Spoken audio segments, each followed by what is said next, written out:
Welcome to a video where I showcase 3 things that you may or may not know. Some of these facts may be in plain sight to older players, but to those who are new to the franchise, these may be in fact the first time that they are hearing about them. Let's get started.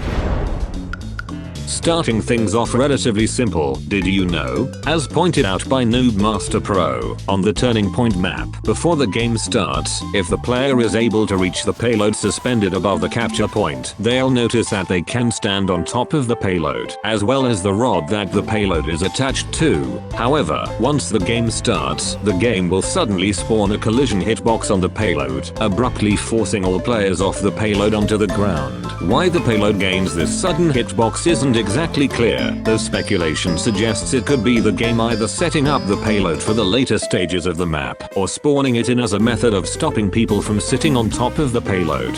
Secondly, did you also know, heading all the way back to the first PvZ game, as pointed out by Moose Chicken, in the Zombotany game mode, certain plants are actually so short that the zombie pea shooters cannot hit them. These include potato mine, spikeweed, spike rock, and most prominently, puff shroom. This can allow you to actually come up with some interesting strategies in using these short plants to hit the zombies, whilst not risking your attacking plants. You will have to take your sun producers into consideration, though outside of this, they will be immune to the pea shooter zombies' ranged attacks. Have fun tackling these game modes with all new strategies. Lastly, heading back to Garden Warfare 2, did you know, as pointed out by Deep Dish BK, on the final mini-game of Moonbase Z, you can actually move the balls around without having to get close to them. The trick is to select the Scuba Soldier variant and shoot them with your primary weapon.